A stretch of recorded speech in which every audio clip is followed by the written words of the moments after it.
2019, c'est la tendance des voitures électriques. Mais comment faire ici à Rétromobile pour trouver des voitures rétro et électriques? Eh bien, c'est possible grâce à la marque de Vinci. Et je vous propose d'aller rencontrer le créateur de ces voitures rétro-électriques, c'est Jean-Philippe Desraux. Bonjour. Bonjour. Alors, vous avez plusieurs modèles, Adèle, Lucie et Brigitte. De quelle manière sont nés ces modèles? Alors en fait, je voulais faire des voitures pour la route, et déjà une pour moi, si possible, parce que je construis des voitures de compétition depuis une quinzaine d'années. Et bien sûr, je rêvais de faire une voiture pour pouvoir m'amuser et rouler tous les jours. Et donc j'ai créé cette voiture-là, un peu originale, avec un look ancien. Et puis mes potes en voulaient une aussi, donc je dis on va en faire plusieurs. Et puis ça a démarré à Rétromobile l'année dernière. On est venu avec 3 prototypes et on a vendu 28 voitures pendant le salon. Donc l'aventure a démarré comme ça.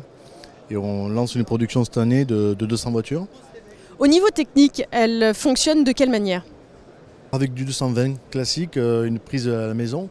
On a une rallonge et on branche directement une prise. Donc on trouve plus facilement des prises en fait aujourd'hui que des pompes à essence. Donc pour tomber en panne, c'est quand même difficile. Combien de temps elle met pour se recharger? À peu près 8 heures. Et on fait 230 km avec la grosse batterie. Avec un prolongateur d'autonomie, avec 8 litres de carburant, on refait encore 70 km derrière.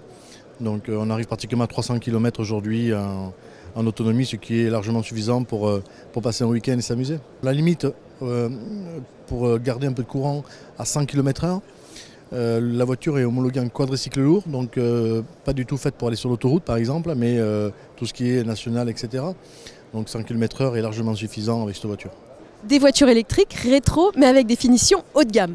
Bon, déjà tout est fait en France, tout est fait dans mon usine à côté de Toulouse. On souhaite vraiment mettre de l'aluminium, mettre du cuir, du bois même. On a la calandre qui est en bois comme vous pouvez le voir, c'est très original, je crois que c'est la seule voiture au monde qui a une calandre en bois d'ailleurs. Donc voilà, des matériaux nobles et vraiment c'est un véhicule de look, de design et c'était très important pour nous. Au-delà de la performance, il fallait qu'il y ait vraiment quelque chose de qualitatif. Est-ce que comme toutes les concessions, vos modèles bénéficient du bonus écologique? On a une prime effectivement de 1 000 € lorsqu'on achète ce véhicule-là, qui est limité au fait qu'on est un quadricycle lourd, donc on ne peut pas avoir plus. Par contre, on n'a pas de TVTS lorsqu'on achète en entreprise. On peut récupérer la TVA également et la carte grise est offerte. Et quelles sont vos perspectives d'avenir?